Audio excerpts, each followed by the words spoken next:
All right, Akil, you're up. Okay.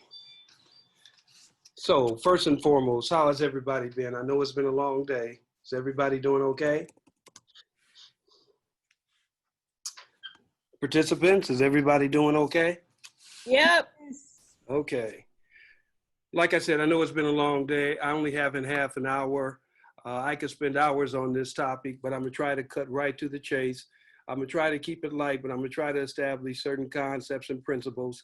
And obviously, I don't know it all and I don't have it all, and you're not gonna get it all in this presentation, but I will give you some common denominators from the local, the national, the international scope. I'll try to construct some principles for you. And if I don't cover it all, if you're in the breakout session, you can ask me more critical questions at that point. I'm gonna try to tie in some things from yesterday and also from the 2-hour pre-conference presentation. So let's just jump right on into this. So the title, obviously, Social Justice Community Collaborative Solutions for the People's Pain. But let's really look at that. What are we talking about when we talk about social justice? I think it's imperative that I read these two definitions so we can bridge where we're going at the end of the day. Social justice, a concept of fair and just relations between the individual and society, as measured by the distribution of wealth, opportunities for personal activity, and social privilege. So that's the concept of social justice. And what we're dealing with here is an imbalance in social justice. So obviously that would dictate a non-even distribution of these opportunities, the wealth mechanism, et cetera. Then let's bring in community collaborative, the actions of community members working together to produce or create something. And in this case, we're talking about to produce the concept of equal social justice. So you've got a collaborative of individuals who are focused on an end goal, and that end goal in this case happens to be to establish a just and social system of operation. So that's what we're talking about in this presentation. Okay, real quick. What are we talking about when we're talking about community balance? I think I'll come back to that slide. What are we talking about when we're talking about community balance or community imbalance? When you look historically and when you look from the national perspective, from the local perspective, even from the individual perspective, there are 6 basic fundamentals that a human being really is trying to acquire in life. And there are more, there are less, but these are fundamental. These are like the pillars. And if a person can accomplish an equalness or a balance in these given 6 areas, they feel pretty good about themselves, and they're on the path of some type of personal greatness to where there's self-worth involved and where they feel they have some presence. And when we look at these things, we're talking about an individual being happy, an individual being healthy, an individual having positive family engagements. We're talking about being some degree prosperous, some more, some less. We're talking about having a constructive inner circle or a circle of friends. And then lastly, we're talking about individual and external peace. Normally what happens in a community, and especially a community where we see people on the verge of unrest, when we see social imbalance, et cetera, these individual componentries, or these components, end up looking something like this. So the individual is out of balance. The individual is out of balance.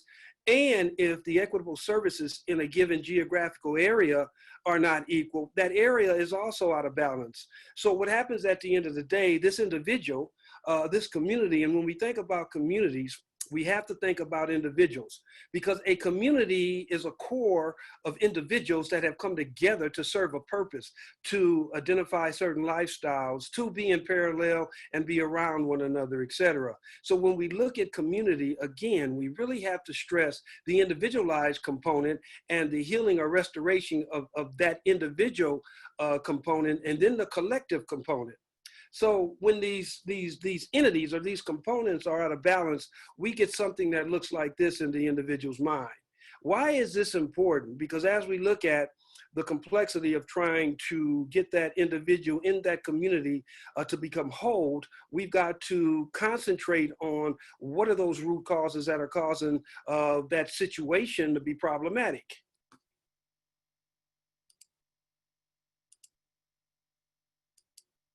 So when we look at a marginalized community, and when I say marginalized, I don't want you to misread me, team. What we're talking about is not necessarily an impoverished community. We're talking about a community that is not whole, and just like the individual, the community wants those same 6 components and more because of the geographic foundation which it stands on, but those fundamental 6 are just like the individual. For a community to prosperous, it also looks for these same components within its own internal structure. Now, when we get imbalanced, or we get marginalized, or we get communities for whatever reason that are not universally whole, what we're going to have is these 3 components which are going to kick in. When we have a community that's in crisis, when we have a community that is traumatized, when we have a community that's distressed, and when we have individuals in that community that have aligned and ingested these same components, what happens is we get an imbalance within that individual's ability to be the best they can be.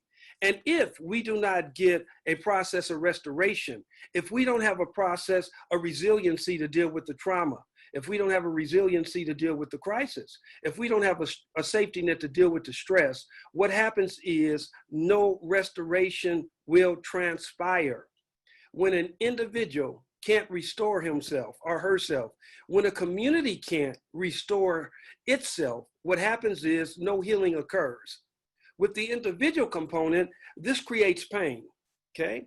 And as that lack of restoration or lack of healing continues, the individual's pain broadens. And what the individual at this point wants to do is find some type of immediate relief of that pain that is associating with that person. So what they usually do, if you're talking about a marginalized community, if you're talking about a community that doesn't have a resiliency of safety nets on board, they're going to grab for the first thing that's going to give them some instantaneous relief. And usually that is along the lines of being extremely hostile, some degree of aggression, some degree of violence, etc., because these things normally get quick attention, like I was talking about yesterday. But also in a community that doesn't have those resiliency nets, what happens a lot of times, this is the only thing they know, because pain or violence is generational. So they're going to go to the first thing that's in front of them because they've got very few options.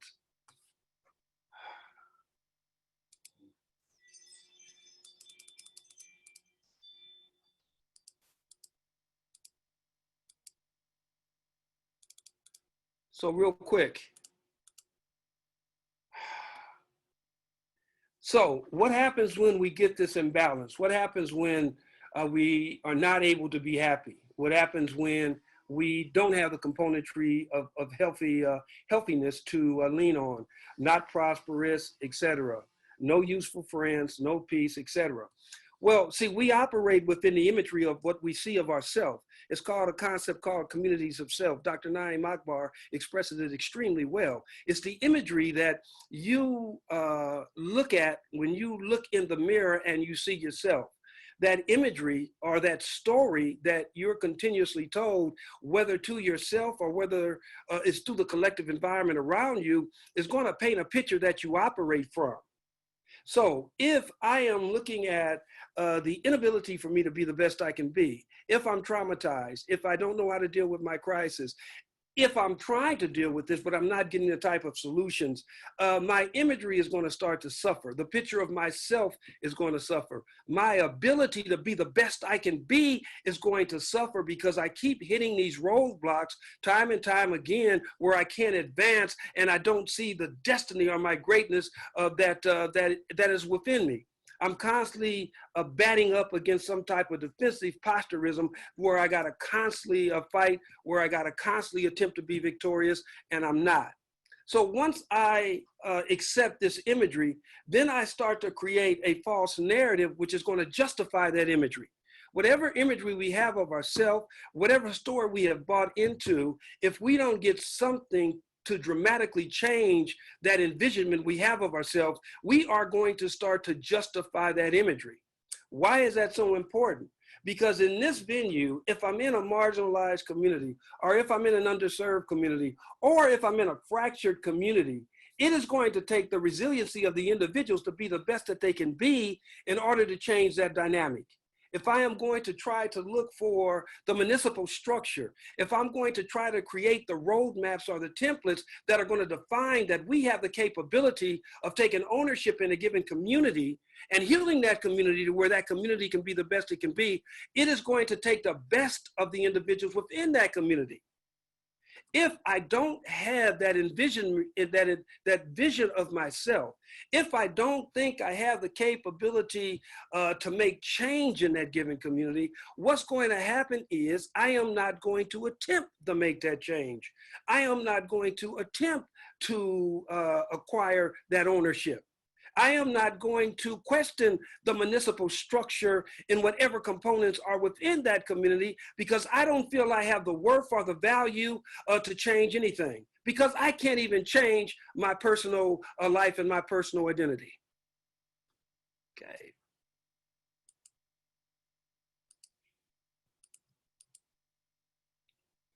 So, what is one of the first things we've got to do? We've got to change the story that the individual has told about themselves.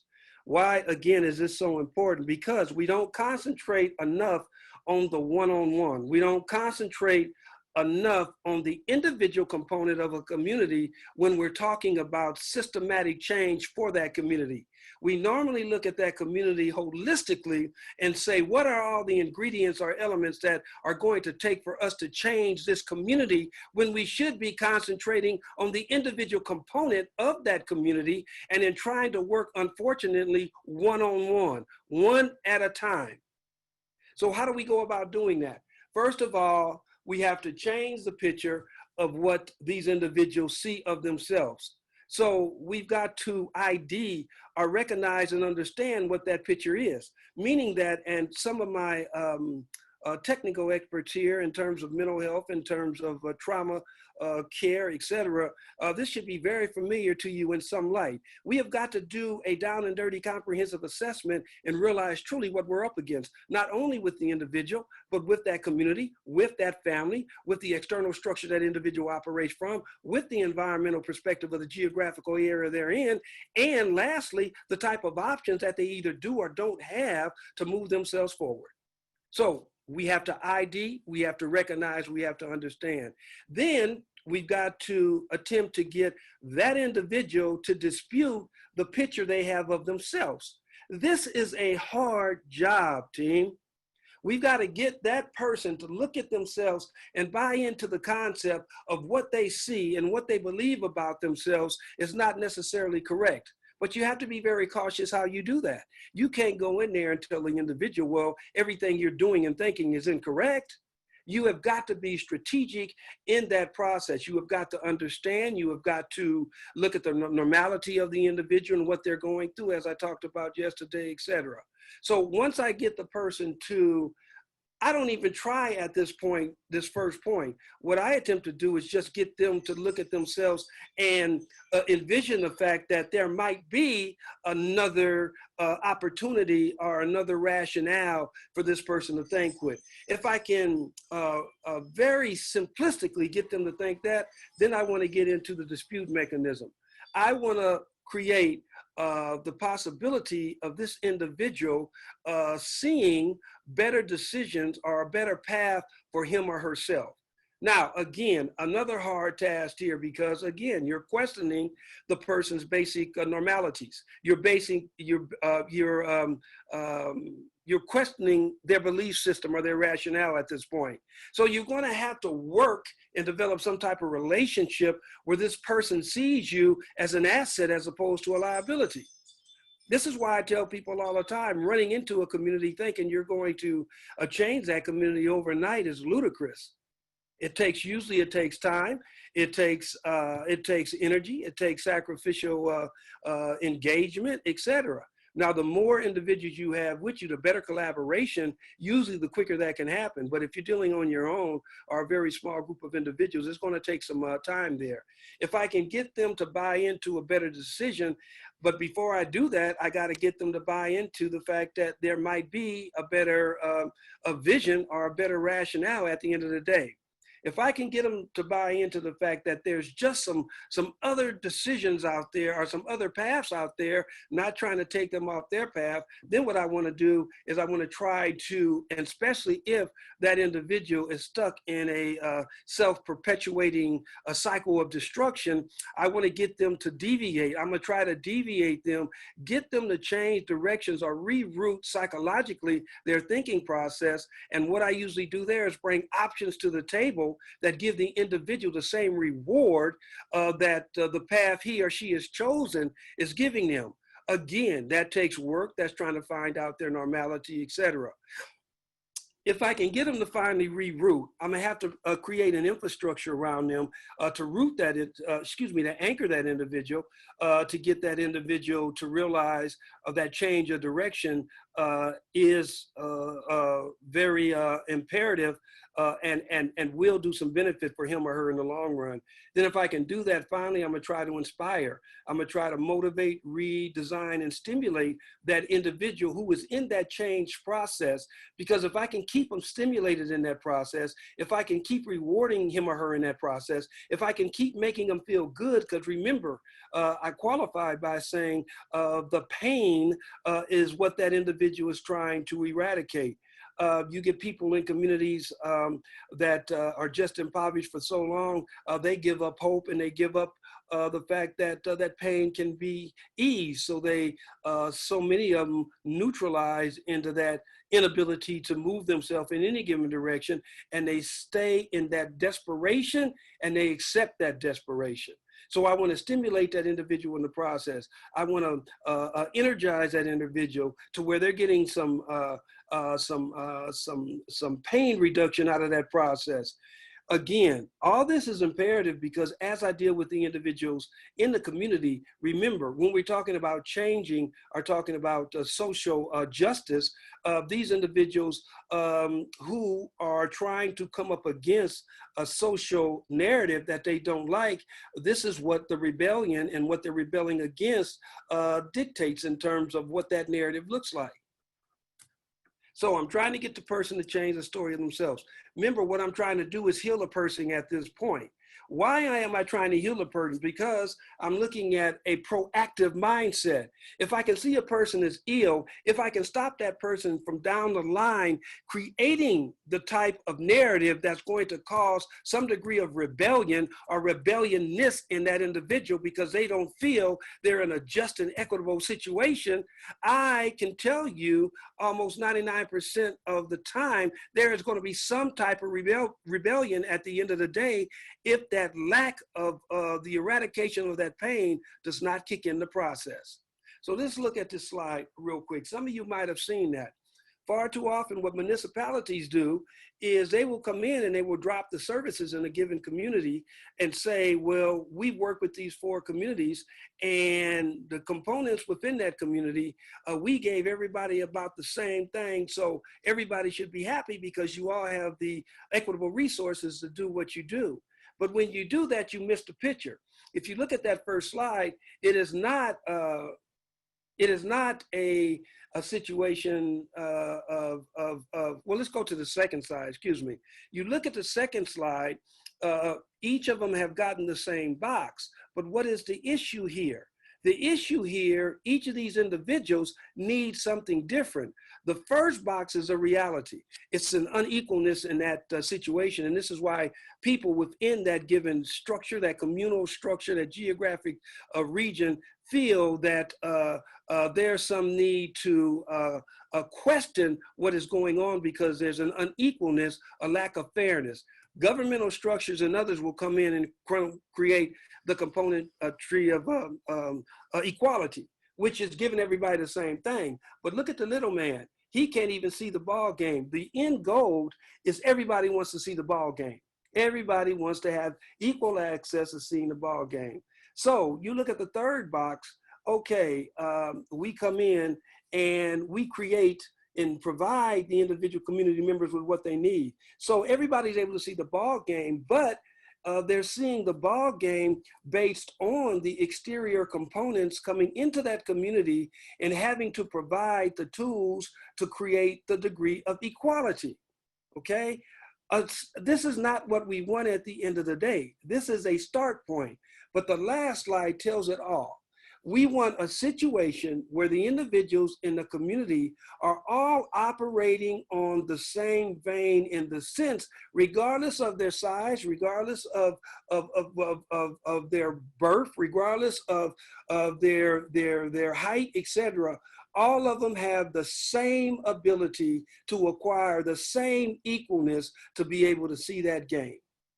When we talk about social rebellion, we're talking about an imbalance in this actual slide. We're talking about the inability for a community and the individuals of that community to be liberated. Akil, just want to remind people, because you have 10 minutes left, if you want to be placed in the Q&A, please let me know by putting your thumbs up or putting it in the chat. All right, so let me move on. So look at this slide. It says process of violence acceptability. What it really should say for this class is process of crisis acceptability. So a community feels their needs are not being met. Because of the last slide I showed you, the unequalness, there's no liberation in that community, okay? Survival needs are compromised. Then that community feels that there's no viable options for any change to happen. Why are there not viable options? Regardless of why that is, those options are not available, okay? So there's nothing to balance. I cannot balance and create some degree of liberation for myself. Then I look at the system and I start to question the system. It's an unfair system. The system is not allowing me to have the degree of liberation and have the degree of equalness that others in the community are having or others in the society are not having. So what happens there? We feel that there's a rigged process, okay? Unfair system is enforced. And unfortunately, this is where my law enforcement officers take a lot of the blunt. They're there trying to enforce the laws of normality and the rules of a given structure. And they are enforcers by nature. Unfortunately, they bear the blunt of a lot of the policy structure that's in place because, again, their job is to enforce the norms, is to make sure that people abide by the policies that are in place. And then what happens with the individuals? It says, if I can get it, it wants to do its own thing. There it is. Anyway, it says justifiable rage, violence. They feel they have the right to strike. They feel they have the right to rebel against something. Justifiably, the whole system is an imbalanced system. Unfair system, no options, needs are not being met, enforcers coming in to enforce unequal rules, etc. So I am going to rebel against that system. And like I told you earlier, the use of the violence, because and time again, that's all these individuals have, and they don't have an option for that. So they'll use violence. And that's is what you see going on in so many of these venues across the nation. And when a person feels justified in their actions, when a person feels justified that their reasons are strong enough for them to do what they do, they're going to come against almost any degree of resistance from the social structure because, again, that same social structure they feel did not give them the ability to have a fair hand in terms of them navigating through life. So they want to change what they see within that unjust system in their mindset. Resiliency. Look, in order for a community to receive that resiliency after the revolts, after the engagement, what is the municipal structure going to have to do? They're going to have to afford the ability for these communities to recover. And if the communities don't recover, there will be no resiliency. Without the resiliency, the community is going to feel that it does not have a just, equitable system to operate from because they're still in pain. Resiliency is the ability to bounce back from that crisis, from that pain, etc. Look at the factors of resiliency: energy, drive, associations, optimistic, flexibility, realization. You don't get these components in individuals that do not feel they're operating on a systematic process of fairness, okay? So governmentally, what would I suggest? What have I seen internationally, etc.?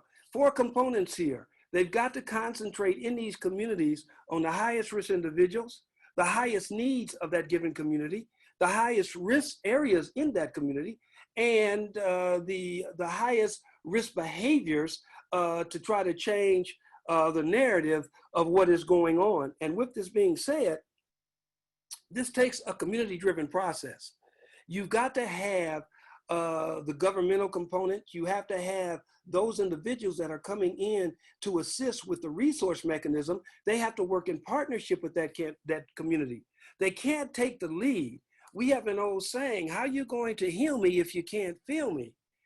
We've got to let those people that are going through the trauma at some degree have the inclusion and voice to help us design the process of what that given community needs.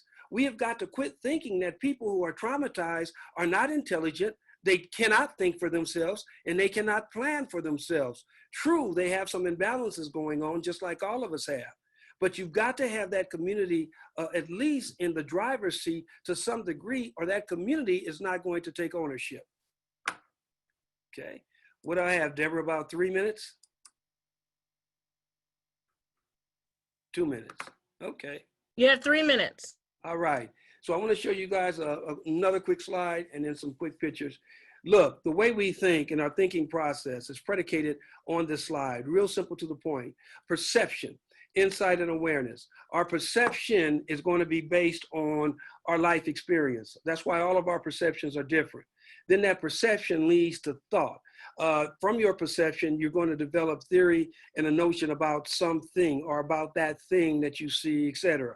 Then an impulse is developed. Your instinct is based on your experience. Then it moves into your conclusion, which is going to be the conclusion that you will have about a given situation. Lastly, the action is developed, the effort to move in a given way. Well, guess what, team? If my perception, if the imagery, back to what I was talking about earlier, is based on a constant vision of imbalance or the inability to move in a certain direction to assist myself or my community, what do you think my action is going to be at the end of the day? It's going to be very limited into what I do and what I take. Let me show you a quick couple of slides. I don't have time to go into these, but we're talking about a collaborative process, okay? Here, real quickly, you got to have a structure. You've got to have some type of system that that community is operating from in a template, okay?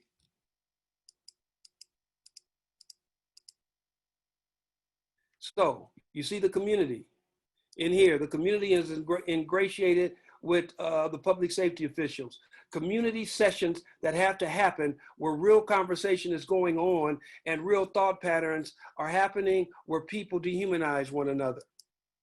Then you got to work with your young adults. You've got to train your young adults. You've got to create succession plans for them to step up and take leadership. We have got to learn to get out of the way. If we don't allow our young adults to lead in the process because we are blocking their momentum, they will never take ownership. Third, You have got to work within the enforcement system. You have got to have dialogue with those people who are utilizing smart suppression and talk about what that can look like and how that can operate. Third, you've got to take your people in your academic world to the real world. You got to get them out there and meet the people, meet the clientele they're going to be dealing with. So now we're getting the best of the academicians, and we're getting the best of the practitioners, we're getting the best of the researchers, we're getting the best of our mental health professionals, and we all are creating some type of universal language that we can talk from, that we can respect, that we understand each other. And Akil, your time Yeah. is now up. People who want to go in the chat, the breakout room, let me know. I already put some people in there. I gave you an invite. Thank you so much, Grandmaster Dr. Akil Basheer. Thank you. And I was on my last slide too, Deborah.